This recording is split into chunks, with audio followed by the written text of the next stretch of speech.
Hey everybody, this is Kenny. Welcome back to another edition of Sports on the Positive Tip Podcast. I'll be joined by my partner, Kenny Squared, in just a second, and this is our special interview edition. And we will be talking about love today. How do you spend a full year just focusing on discovering how to love in a deeper way and what the meaning of it is? And how do you do that in one of the toughest areas of the whole world? Well, we got to talk to author, speaker, lover of people, and lover of black licorice. Yuck. Kim Sorrelle joined us today, and Kim will talk about that so much more. And we will talk some Detroit sports. That's right, the Pistons, the Tigers, the Lions. Oh my, you don't want to miss it. Let's get to it. This episode is brought to you by Kitcaster. Kitcaster books you on top podcasts. How do funded startup founders attract prospects and talent? Podcast interviews. How do entrepreneurs with exits find new deals? Podcast interviews. How do C-suite execs differentiate in crowded markets? Podcast interviews. Kitcaster books you on top podcasts. Click the link in the show notes for a special offer. Celebrate good conversation. Hey there, everybody. Welcome back to another edition of Sports on the Positive Tip Podcast. And I am joined by my partner, Kenny. Kenny, say hi. What's up? And we have got, this is our interview edition. We have got a very, very special guest today that we want to get right to. Someone who's going to really inspire you, uplift you, and might talk a little Detroit sports. So, but that'll still uplift you. No worries. So without further ado, I'd love to introduce author, speaker, lover of people, and lover of black licorice.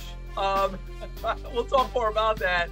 Kim Sorrelle is with us today. Hey, Kim, how are you doing? I am doing great. Thank you so much for having me. I'm so excited to be here and talk to you guys. Awesome. It is so great to have you. So let's go ahead because we're anxious to hear your story and anxious to really get to some of the amazing things that you're doing. So Kenny, I'll turn it over to you. Yeah, so let's just start out. Tell us a little bit about your story. What got you to the spot that you are now? Yeah, well, I have a sordid background in a good way. I think, I was an entrepreneur for years, and then I was diagnosed a few years ago with breast cancer. And 4 months later, my husband was diagnosed with pancreatic cancer, and he died for just 6 weeks after that. And it made me question some things in life. It made me question love, because I wanted to make sure I was doing life right. John says God is love. So it doesn't say God loves, he says God is love. But you got to know what love is if you're going to live it, if you're going to be loved. And there seems to be this mystery around love. So anyway, I decided I would dedicate a full year to figuring out the true meaning of love. And so I did it. I went on this quest, mostly in Haiti, and figured out what love is and want to spread the word. Wow, that's so awesome. So I guess I'll start with this next question here. So what did you end up discovering over your 1 year? What would you say love is? I would say that love is not an emotion. Quite often we think of it as a feeling, but you watch a scary movie and you go to bed that night and you hear every creak, every bump, every bang, and you're afraid, right? But you don't live in fear. Fear is an emotion, and you don't live in fear, but you live in love. Love is who you are. So love is walking, talking, living, breathing. It is doing. Love is kind of everything. It's who you should be. How you decide to live love is up to you. But love is so much more than just a feeling that may come and go. Yeah, that's really good, because sometimes we get so swayed left and right based on circumstances, but love is a lot more enduring. I think of 1 Corinthians 13, the love chapter. Well, that's kind of all I got at first. You got anything Yeah, else? I could jump in. Yeah, Yeah. absolutely. Yeah, first, I just I don't want to go past that, and I know Kenny didn't mean to, but you guys having cancer, getting diagnosed so close together, that's unbelievably horrible. And um, but I want to know what was God speaking to you through that at when that happened so quickly together, and then we're so sorry you lost your husband. But what are maybe two or three moments there during that part of your journey that God spoke to you? What was it that He was saying? Do you think? Well, I think faith is huge in every area of your life, right? It's what you live.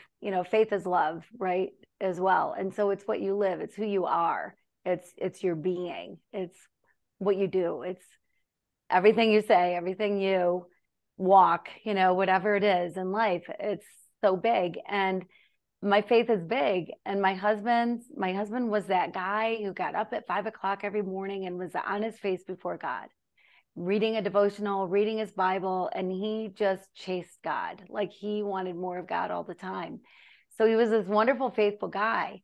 And I coached, I did a whole bunch of things. I run a nonprofit, I do some other things. And one of the things that happened right away when I was diagnosed is as people found out, they would say, why you? Why you? And immediately God said, well, Kim, why not you? Basically. I mean, I don't believe that there's this God in heaven who smites you, who says, oh my word, you stole that pack of gum when you were in 7th grade. So you're going to get breast cancer when you're 47 years old. I don't think that happens. And so Yes. cancer can be just random, can happen to anybody. And so that was a big thing, is kind of why not me? Yeah. Yeah. Wow. And that's a really great way to put it, especially as you're going through it, for God to speak to you that way. I want to go back to your full year.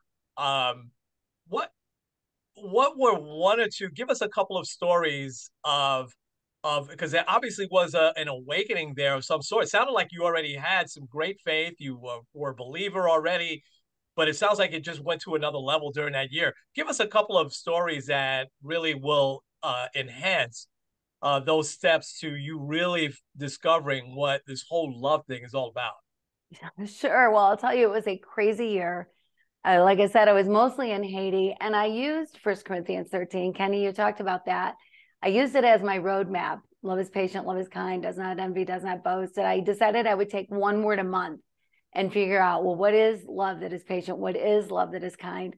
And every month that blew my mind. But every month, I don't know if I'm a slow learner or what, but it's like God had to hit me over the head with something to tell me this is what this means. And one of the ones that I was dreading is love keeps no record of wrongs, because I thought, well, you might forgive people, but you don't forget the things that happened to you. It's not like your Mm-hmm. memory just goes away. And so what does that even mean? And that month, I'd gotten a phone call from a guy in the US, a pastor in the US, who was interested in a water project that I was working on in Haiti and wanted to know if maybe he wanted to help with it. And so he asked if I would show it to him. I said, sure. So he brought 8 guys over from the US.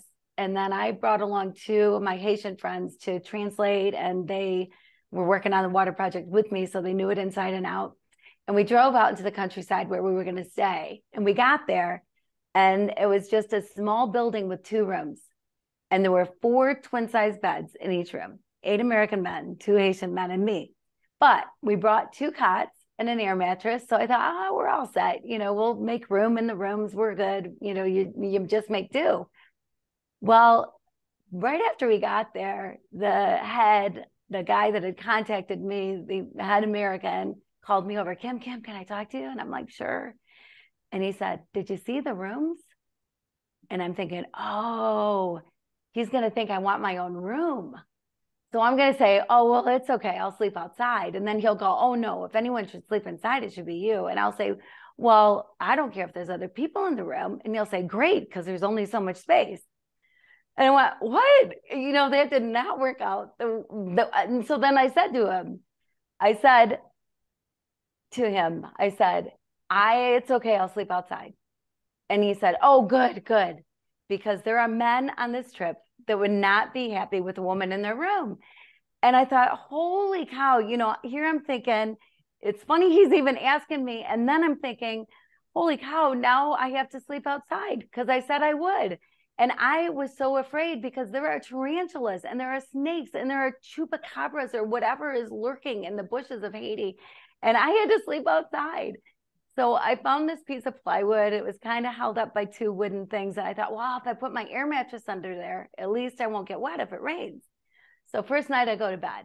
I blow up the air mattress. It held air for about an hour. And then I'm laying on gravel. And it was so loud because dogs were barking and horns were honking. And it was just so loud. And that finally died down whenever, sometime after midnight. And then like 2 a.m., voodoo drums started in the distance. And then that went for a couple hours. And then I was finally able to doze off and get some sleep.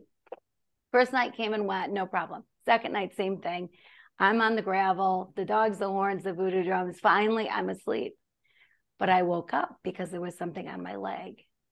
And I thought, oh, Lord Jesus, whatever that is, does Haiti have the anti-venom to whatever is about to bite me? Can they airlift me in time to Miami to save a limb? Like what is going to happen? And so I slowly lifted my head and I slowly opened my eyes. And it was a chicken. There was a dang chicken on my leg. I didn't know whether to be happy because it wasn't something worse or mad because it woke me up. I shooed it away. Third night came and went, no problem. Fourth night, same thing, gravel, dogs, horns, voodoo drums, sleeping. And again, I woke up because again, there was something on my leg. And again, I was scared to death. And I'm just praying, Lord, please, please, whatever it is, don't let it hurt me. Don't let it kill me. I've got grandkids. They're depending on me. Like I need my life, like whatever it is, I just need to know. And so I slowly lifted my head and I slowly opened my eyes. And again, it was a chicken. And again, I didn't know whether to be mad or happy. And that night, we had chicken for dinner.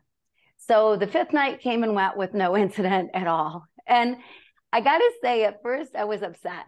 At first, I was angry at these guys. I thought, man, I hope my sons wouldn't treat a woman like this. Like, it wasn't even about being a woman. I was like being treated subhuman, right?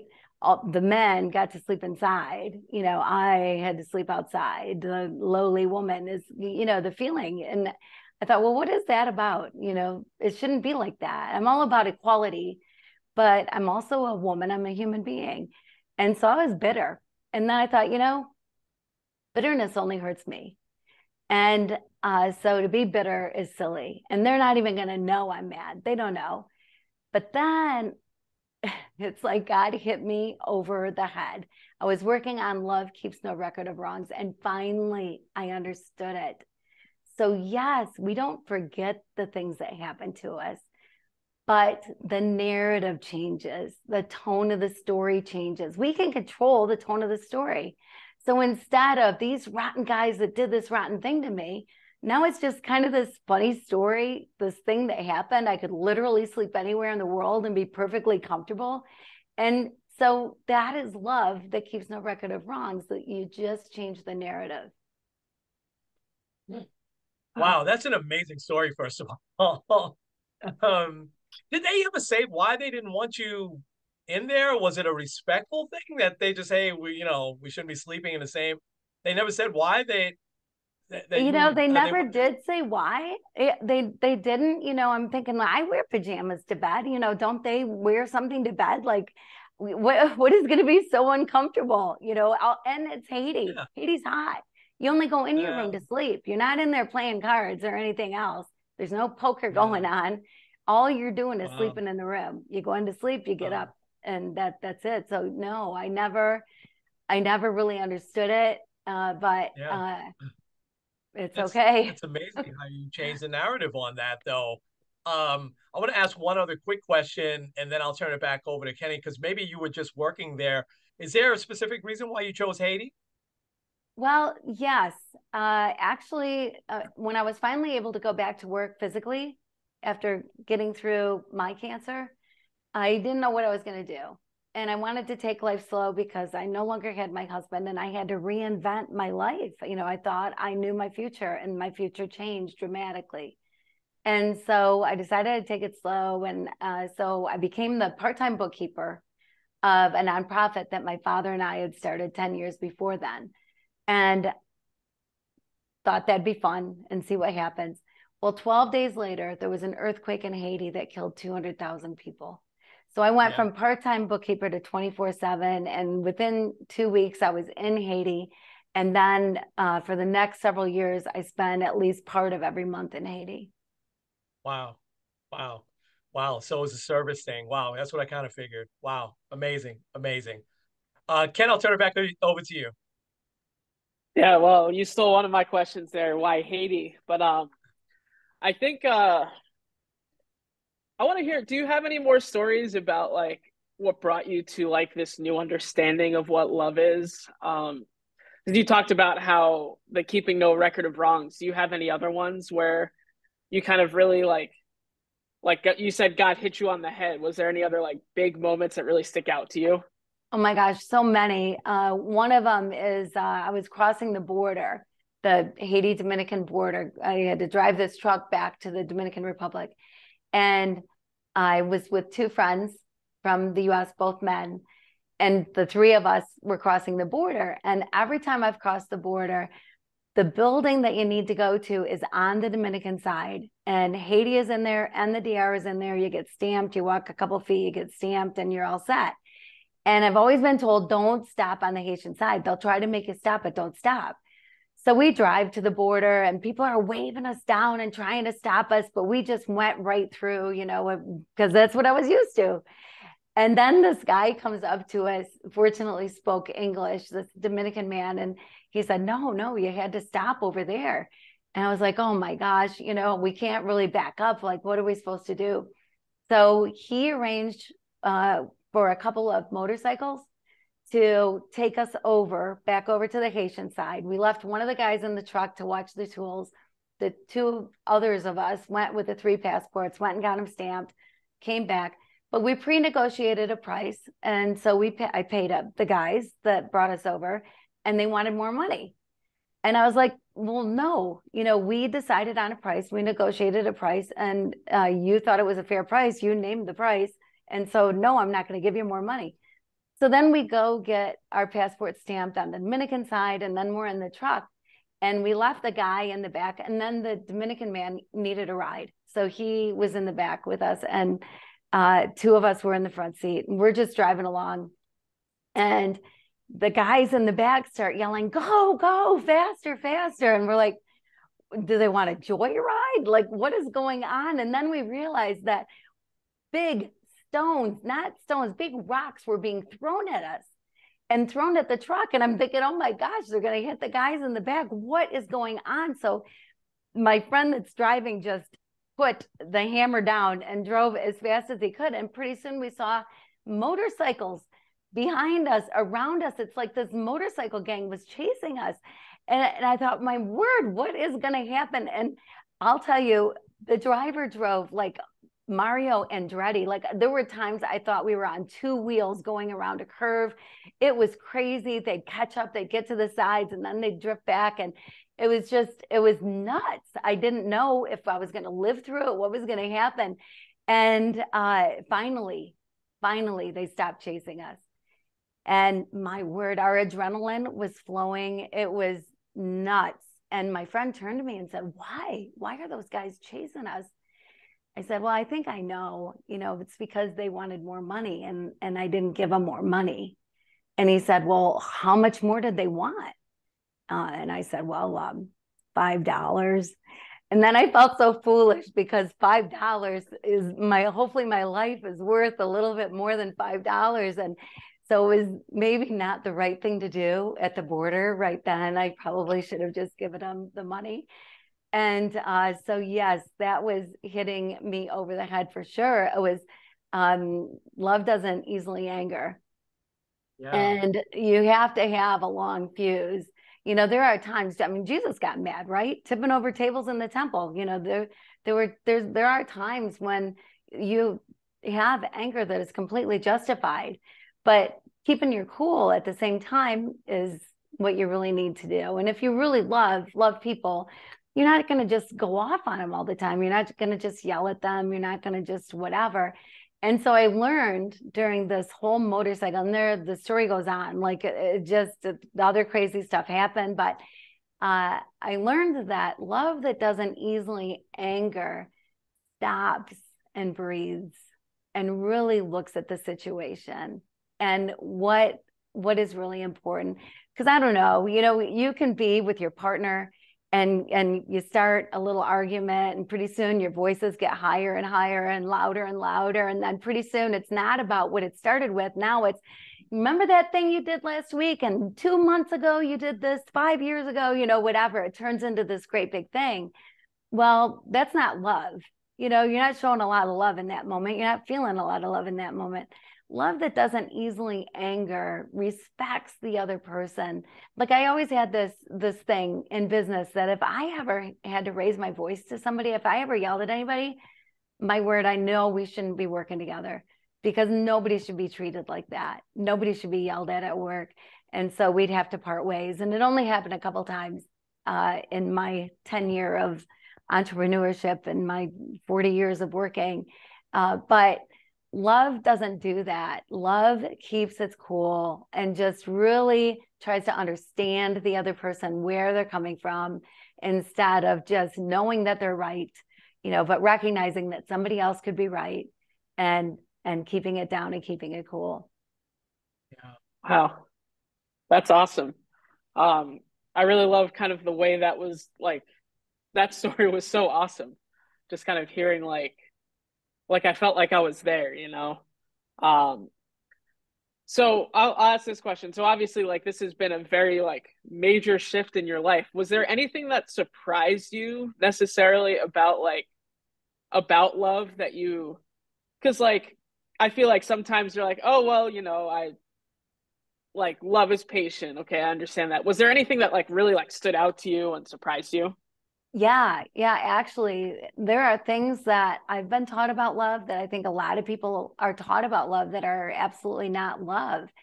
And I went into every month thinking it was going to be easy, except, the keep no record of wrongs. I had no idea what that was going to mean, but it never meant what I thought it was going to mean. Like patient and love that is patient are two different things. You put love is or love is not in front of anything, and it changes the meaning dramatically, like not even just a little, like it really changes the meaning.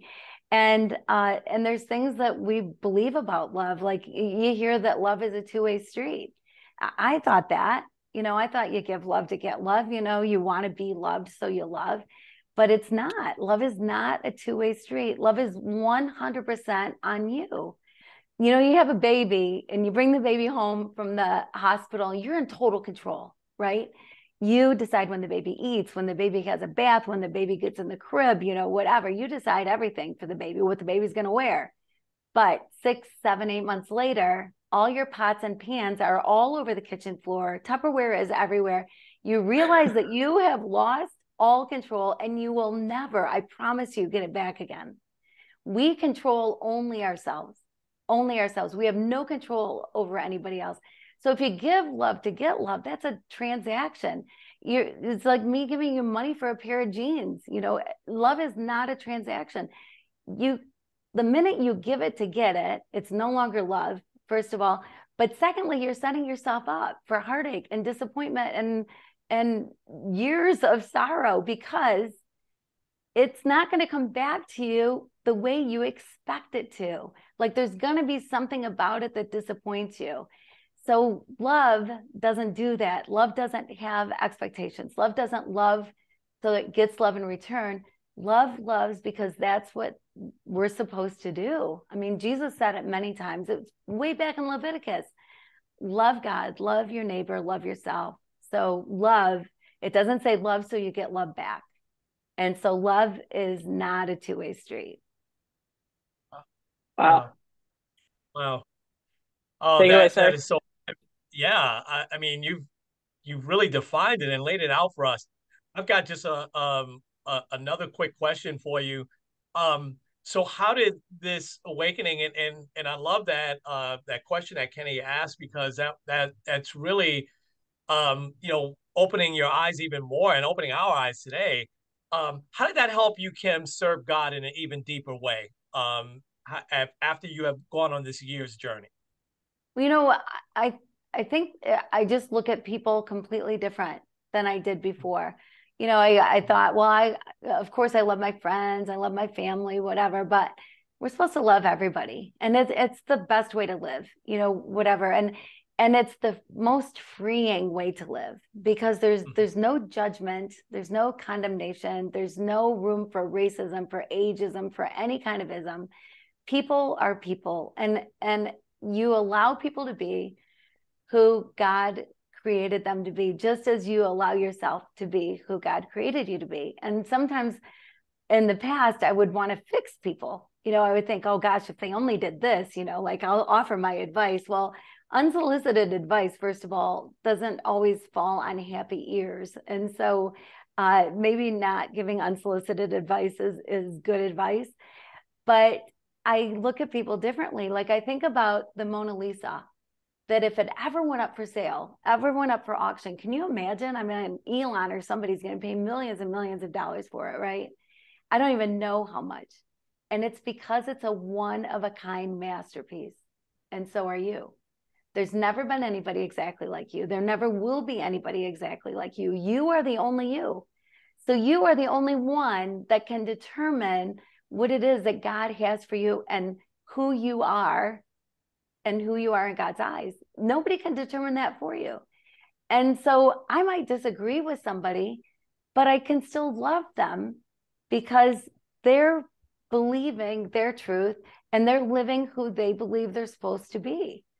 And so if I want permission to live that way myself, if I want permission to be fully me and however I want to be, then I also need to give permission to other people and let other people be who they're created to be and see people through God's eyes instead of through this human lens that we tend to use and are critical and whatever else, but see people as a one-of-a-kind masterpiece. Wow. Such a foundation for our faith that you said there. Wow. Amazing. Amazing. Hey, can I have one other quick question? And then we can talk just a couple of minutes, maybe, of sports. I want to be respectful of the time. I don't know if Kim wants to talk about Detroit sports, but that's okay. Kim, your son, talk a little bit about that. He became a cancer researcher because of the journey that he went on. Yeah, he did. He was doing his undergrad at the time. He was out of the Navy. And so thank you for paying for his undergrad because the GI Bill paid for that. I appreciate that. And he changed courses. He was going to go into the medical field, he thought, but he changed and decided to become a cancer researcher. So he has his PhD. He's made some incredible discoveries. He's gotten many articles that have been published. I mean, he's done a lot of things already. And then he just got his MD so that he can actually work with humans in his research. So anyway, yes, yeah, he's doing it. And, Awesome. yeah. God uses everything, doesn't he? And look, we need him. We need him to find that cure, right? And to continue to make progress. That is so awesome. Hey, Kenny, just a couple of minutes on Detroit sports, because Kim has a huge sports background. You were a coach for a long time, and you are a Detroit sports fan, and no shame there. I'm a New York Met fan. We're both New York Knicks fans. So, but you've had some success of recent, right? And so tell us how you feeling about the Tigers this year. Well, the Tigers, I kind of feel the same about the Tigers that I do every year. I love them, love them, love them. And they've had a lot of years that they started out strong and then, I don't know, fade away. And they've had some really successful years. So I'm hoping this is a start out strong and keep it going kind of a year. And I think they can do it. They got a good lineup. So hopefully, yeah. Yeah. Okay, they've got some good young players. But I'm enjoying two of your ex players there, Kim. We've got Justin Verlander and Max Scherzer. They pitched on the same day on Sunday, and they both won. They both pitched great, actually. Verlander pitched fantastic. So I know sometimes they can't afford to, keep some of these guys a little bit longer. Um, is there sadness around Miguel Cabrera, this being his last year? Yeah. Oh, yeah, for sure. I mean, he's so loved, right? He's Yeah, um, been so great for the program, and so it's tough to see people go. Like yeah, I think about LeBron retiring at some point, or anybody who retires. That it's yeah, tough. They become part of your family. You feel like you know them. Like you should just invite them over for dinner. yeah, Yeah. yeah, absolutely. Ken, you got anything for the Pistons, maybe? I was actually going to ask about the Detroit Lions. Is Yeah, there a lot of excitement up there this year about them? Because obviously, like, um, didn't make the playoffs last year, but came very, very close to it, and also knocking off the Packers and Aaron Rodgers in the meantime. Now with Rodgers gone, do you think that there's a lot of excitement up there about the Lions? I think there always is excitement about the Lions, but yes, I think, looking at the year to come, hopefully it's going to be a banner year. It'll be a better year. It wasn't that many years ago, Kenny, that everyone was rooting, including everyone in Michigan, rooting for the Lions to lose because it was the longest losing streak in the NFL history. And so people are rooting for them to lose. And I think, people that lived through that time, because it wasn't very long ago, kind of have that in mind that, oh my word, we hold the record of the longest losing streak. And it'd be nice to hold the other record, the longest winning streak would be incredible. But even to get into the playoffs, I mean, we're thrilled if the Lions get into the playoffs. And so if the Lions go beyond that, my word, Michigan will erupt. wow. Yeah, I because it's been a minute now, so I think it'll be like I always love when you've had a team that hasn't been in there in a while and then they make it, like, because everyone gets so excited and everyone gets so happy. So Oh, I'm yeah. hoping they do. That would be really awesome. Yeah. Yeah, I'll, thanks for that. I hope so too. I'll share this last thing and we'll wrap up because I know, the Detroit Pistons have been down for a little while, but it wasn't that long ago. I took Kenny, and I think it wound up being on his birthday. I took him to Madison Square Garden to see the Knicks and the Detroit Pistons. It was a highlight of the Knicks year because they were really bad.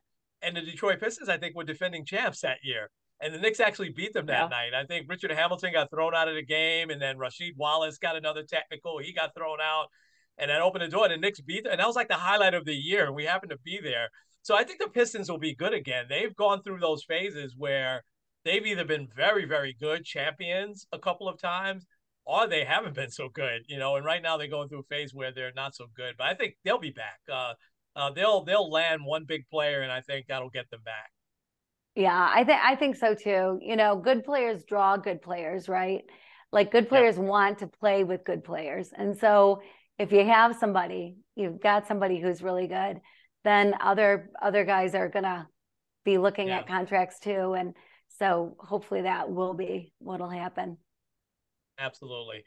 Kim, this has been amazing, and we don't want to let you go without first letting people know how they can contact you because you're also an author. So please let folks know how they can contact you and check out your books. Yeah, sure. So I am literally the only Kim Sorrelle spelled my way in the entire world because my last name is obnoxious. It has way too many letters. It has two R's, two E's, two L's. Sorrelle. So kimsorrelle.com is my website. Love is the book that I wrote about living this year and mostly Haiti and figuring out love. I tell the stories of how I came to the conclusions that I come to, and it's available anywhere. It's available Amazon. It's available in brick and mortar stores like Barnes and Noble. So Love Is, it's a dark blue cover with a great big white Love Is. And so I'm pretty easy to find. I'm all over social, and the book is easy to find. That's awesome. That's awesome, folks. I highly, highly, highly recommend. And so that is fantastic. Kim, this has been an honor. God bless everything you're doing. And please, please, please continue to do it and continue to spread that word. It is just amazing how you peel back the layers on love and doing it in that year's time, taking one word a month. I mean, boy, oh boy, I wish all of us need to do that. So keep doing what you're doing. Thank you so much for giving us the time today. Well, thank you so much for having me. This has been fun. Absolutely. Oh, it's our pleasure. Kenny, go ahead and take us home. All right. This is Kenny Squared N. And Kenny and Kim. With Sports on the Positive Tip. We'll see you guys next time. Absolutely.